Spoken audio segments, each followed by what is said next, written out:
one thing that all the spiritual teachings of the great masters have in common.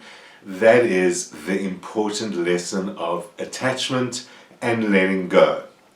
Today we'll take a look at what our teachers this year, the Stoics, think about the question of attachment and what we can actually do about our tendency to get attached and cause misery for ourselves in the process. Psychologists tell us, of course, that attachment is the most natural thing in the world. It is an emotional, biological necessity. Basically, we are born that way so that we attach to our parents. So babies instinctively cry for their parents and are calmed when they are physically comforted. So it's how we actually develop attachment to our parents that creates attachment and attachment issues and patterns for the rest of our lives. According to psychologists, there are three kinds of attached people when it comes to relationships. And really, it's attachment to people that we are most interested in, although what we say for the Stoics will also apply to attachment to things. So, three kinds of attached people. There are those people who are the so-called secure attached type, and that's apparently about half the population. And there are those people that are the anxious attached type and the avoidant attached type. And each of those are maybe about another quarter of the population. So the secure attached type is kind of the ideal. It's a person who can be intimate without really worrying about little misunderstandings.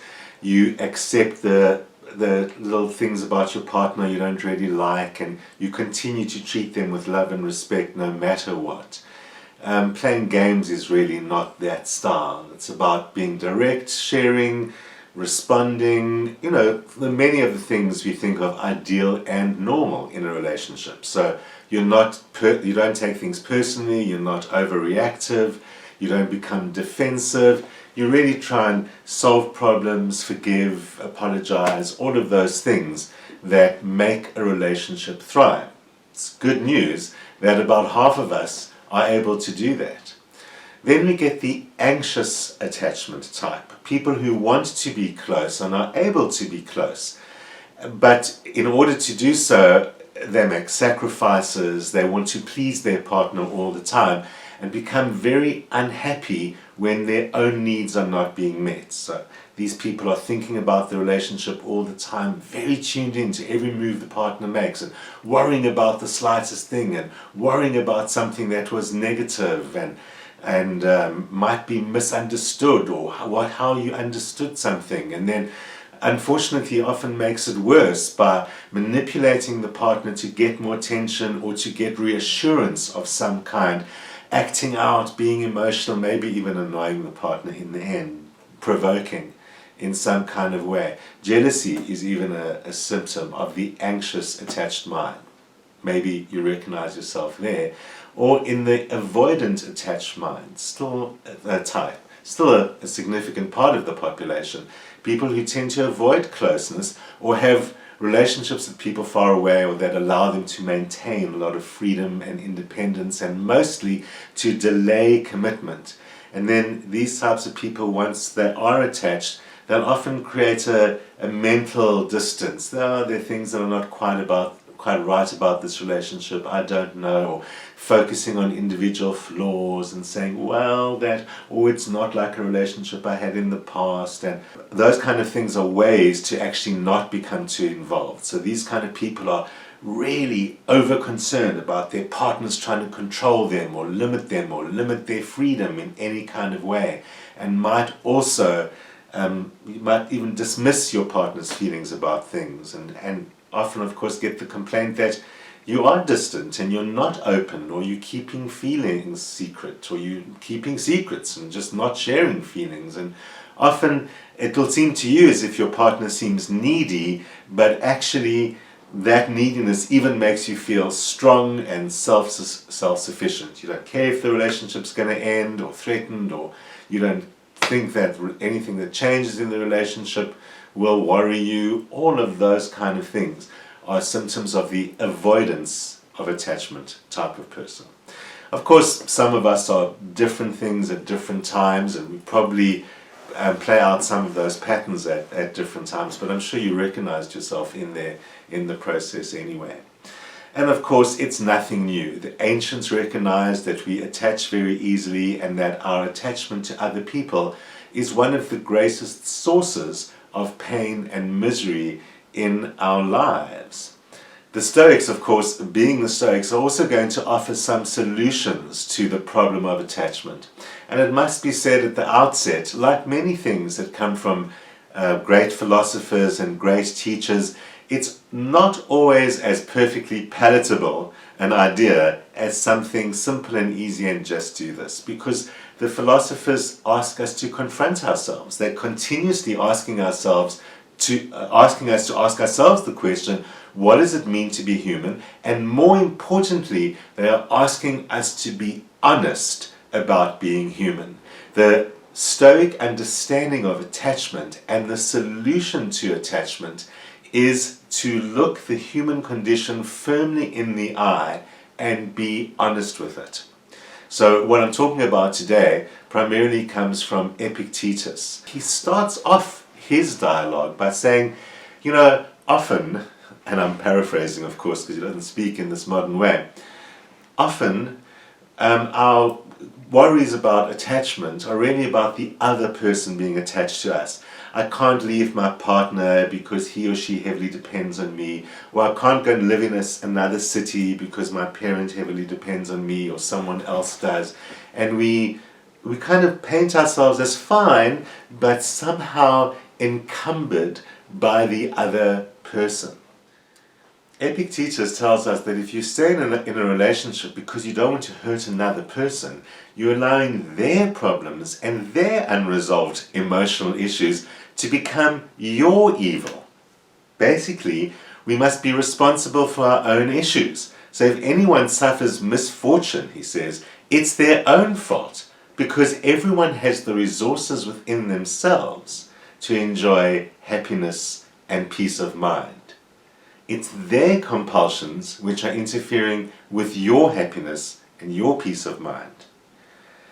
I mean, he says, if other people are inconsolable, or you are inconsolable, and so you're losing someone, or they're losing you, he says, how do you reach the point where you considered someone else as your possession, so that you are all inconsolable and kind of self-pitying if you lose them? They aren't yours, he says. When you love someone, remember, like everything else, they are mortal. They could die, or more commonly, they could leave. Sooner or later, people move on. We don't stay in one place all the time. Epictetus regularly reminds us we are not plants. And he starts off with the simple reason that we don't stay in one place for a long period of time. And we know that about ourselves. So why do we get upset if someone moves?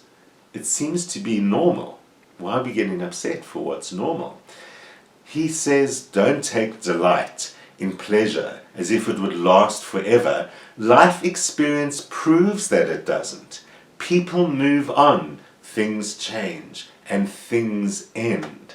So ultimately, when we shed tears for someone who leaves, he says, are you not shedding tears for yourself?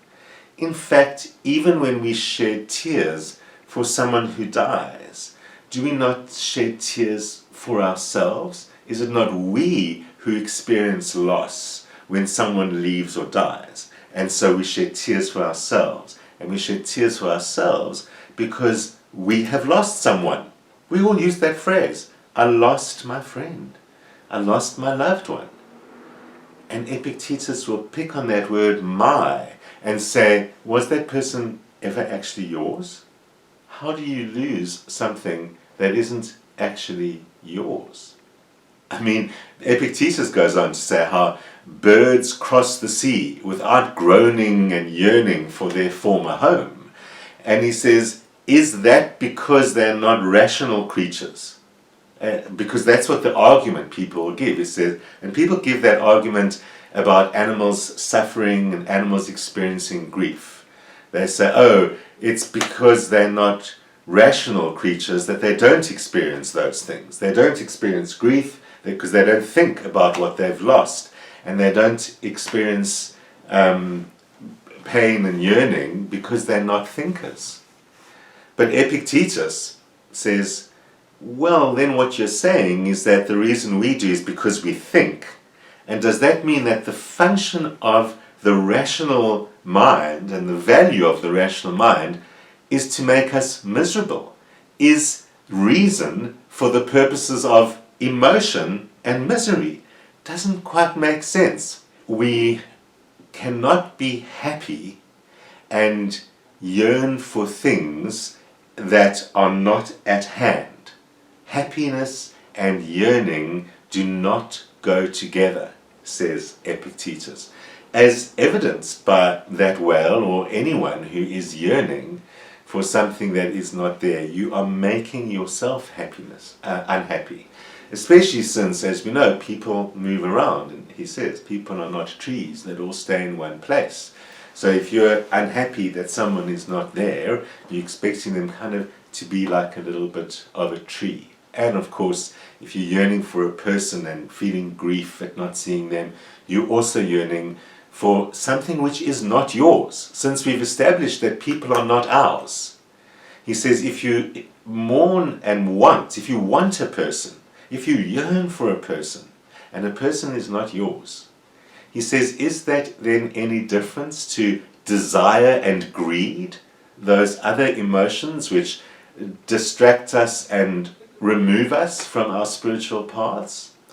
That's a very powerful thought to kind of catch yourself on when you are in those times of yearning for something that isn't yours, and especially when that is a person, because a person is not yours. We use it. My child, my mother, my husband, my wife. We say my, but we mustn't get confused into thinking they belong to us. It's only a relation that we're describing, not a possession that we are describing. You know, I'm talking about people, and one of the contexts of people is, of course, the social environment, and Epictetus does actually make some comments on how we interact with the larger world out there. Epictetus is writing nearly 2,000 years ago, and yet his words apply so well to the world of social media. Epictetus talks about news arriving by mail and arriving in the city, and we all hear what just happened in Athens, and we all hear what just happened in Rome. He's writing in the ancient days. We can easily compare that to regular media like TV and social media, which we are deeply attached to both of those things. We watch the news on TV voraciously as if it was about us, as if it belonged to us. And he says especially news about places far away and things far away. I mean, especially news about places where you are not. Whatever your reason for being interested in that place, being upset about something that is happening where you are not makes no sense. He says, isn't it enough to be unhappy where you actually are, but you want to be unhappy by correspondence? That's got nothing to do with you. It's out of your purvey, and it isn't actually affecting you. It might in your mind affect you if you make a whole bunch of connections to it, but something far away does not affect you. So it might sound a bit harsh, and it might sound like I'm not supposed to care. It isn't even about caring. It's about how you allow things to affect you. If you're able to watch the news without being affected by it, watch the news. But otherwise, why watch the news? Why do you actually need to know what's happening on the other side of the world? It's important to be informed, and it's important to know what's going on. We hear that all the time, and it kind of feels true, but is it really true? I mean, it's not like we can do anything about it. It's not like it directly means we've got to change whatever we were doing that day. There isn't really any reason to allow ourselves to engage in and be affected by everything that has nothing to do with us. In the end, our attachment, he says, is based on our failure to account for how the world really is. Eventually, someone will get sick. Eventually, someone will move. Eventually, someone will die. Don't get upset at things which are natural, obvious, and predictable. Epictetus says, stay away from people who do nothing but get up, eat, and yawn, and then read and write whatever they feel like, and then talk nonsense in order to win applause from their friends. Now, that really could be talking about social media, because we know that people do post in order to get likes. And so that is an attachment itself, and that will cause us to want the same thing if we attach ourselves to people like that. I mean, in other language, Epictetus is saying stay away from social media because you're going to become just like them.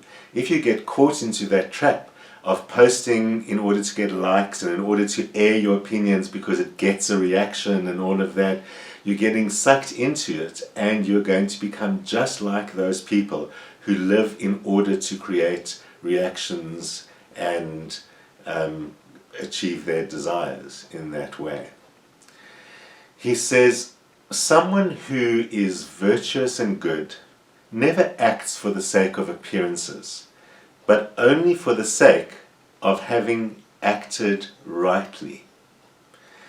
Anyone who seeks a greater reward for doing good things must be a child, because children seek rewards when they do something good, and we teach them that.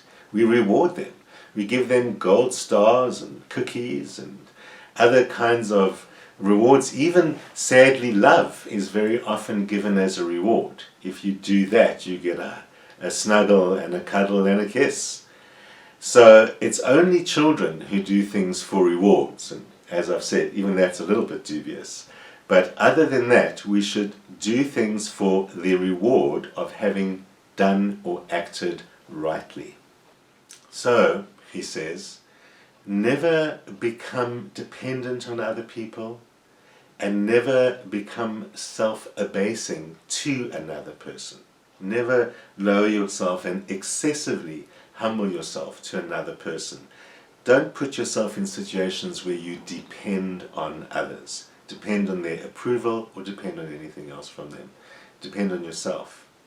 So, how do we acquire freedom from attachment? How do we get happy wherever we are, whatever happens? Well, the most basic step is to learn what is not yours. Says Epictetus, property is not yours. Relations are not yours. Family, reputation, familiar places, conversations with other people. None of these things are yours because they all go and they're all outside of your control. The only thing that is yours is your reactions, your impressions, your thoughts, your responses. So don't allow others to have power over you. Even if you allow the government or the president to have power over you and your impressions, you are not free. It doesn't mean that what they do is not relevant to us. It doesn't mean that when a government such as ours discusses policies and politics, and especially these days out there in the open, out there on the news and in the press and all of those places where we've been cautioned about, does it mean that we shouldn't care and shouldn't react? That they can go on chatting about policy changes which worry people and we should just sit there and do nothing? Is that the same as just letting them do whatever they want? No, that's not what Epictetus is suggesting.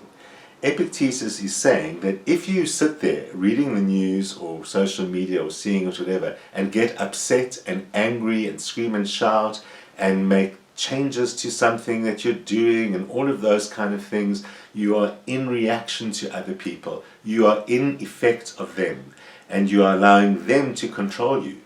the government can make you unhappy one day and happy the next day. It's kind of like we're all the rand, going up when everything's happy and going down when everything's bad, and up and down and up and down, and it's crazy. It's like a roller coaster, and we are too. One day the government says we're going to clear up the corruption, and the rand improves and everyone's happy. And the next day the government says we're going to look into land expropriation, and everyone is screaming and everyone is unhappy, and down goes the rand, and up and down and up and down. We can easily see that makes no sense. We can easily see that's wrong. Even when we all talk about the rand in reaction to everything like that, we know how ridiculous it is. It's crazy. Every time someone says something, the rand goes in another direction. Well, it's just as crazy for us to do that. It's just as crazy to allow our emotions and our happiness and our feelings and our security to go up and down in relation to everything that the government says. It isn't a magical answer to the fact that a government might make policies that people don't like. It doesn't give a license to a government to be oppressive or destructive or any of those kind of things. All that they are saying, all that Epictetus, the freed slave, was saying is that be master of your own world. Be master of your own reactions. Don't allow someone else to provoke them. And the best way to not allow someone to provoke them is don't engage in things that have nothing to do with you. If you're worried about policies and politics, the thing is to do something, not to sit there in reaction and say, my life is affected by what they do. I can't do the following because of what they do. I'm going to be left bereft, poor, or whatever because of what they do. Again, we are asked to look at ourselves, to reflect on ourselves and ask ourselves, what do I actually have control over? Why am I getting upset by something that I don't? You might think that as long as they don't make those policy changes, you're fine. But you don't have control over yourself. You don't have control over what their policy covers, the land or the money or whatever it may be. And the fact is, as Epictetus keeps on telling us, things do not stay the same. The experience of life on earth is that something will change. If you allow unhappiness to be because something changed, then you are denying the nature of reality. So Epictetus says you can train yourself. You can train yourself to not be overly attached and to not get caught into the negative emotional patterns that result from it. So, whenever you find yourself becoming attached to someone or something, think of them like glass, a beautiful piece of glass. It's beautiful, but it's not permanent and it probably will break. He says, and this is a very famous quote, when you kiss your child, your brother, your friend, tell yourself in your mind, tomorrow you die. Remember that everyone you love will die. They could be dead tomorrow. It's a very powerful thought. We find it a little scary because modern people, we pretend that death doesn't exist. We live in a world where, death doesn't happen in our imaginations. We try keep people alive forever, and we ignore talk about death. We have every euphemism in the book about it, and we push it aside. We think of it as wrong somehow, but it still happens every single time. So when you kiss the one you love, remember that they are mortal, and remember that you yourself are mortal, so that you love them even more today. It doesn't darken the love, it brightens the love, because if you loved everyone as if they were going to die tomorrow, your love would know no bounds. Who you love and what you love, says Epictetus, is not yours. It has been granted to you just for the present, not irrevocably, and not forever, just like a piece of fruit. It's only for a season. Don't long for a fig in winter, says Epictetus, or when you take delight in something, remind yourself it's going to die, it's going to change. So is that wrong? Is it wrong to look at the grape and know that there's going to be wine, that the grape doesn't last forever, but it can become wine, and the wine doesn't last forever. The bottle will become empty. Those are all normal. And the same is true for everything else that we love and everything else that we have. Remember that we are of nature. We came into the world when the world wanted us, and we leave when it wants us no longer. And so, says Epictetus, a virtuous person lives happily where he is, trying to be his best self, trying to be part of something greater, but never wanting or owning any of it, and happy to let it go. And even if nobody notices or cares, be content that you are living a happy life. Never enough of the lessons from the Stoics, and always a good way to learn when your buttons get pushed, and maybe some of us had a few of them pushed. I'll be back next week with the month ahead. Join us Friday, the usual time. See you then.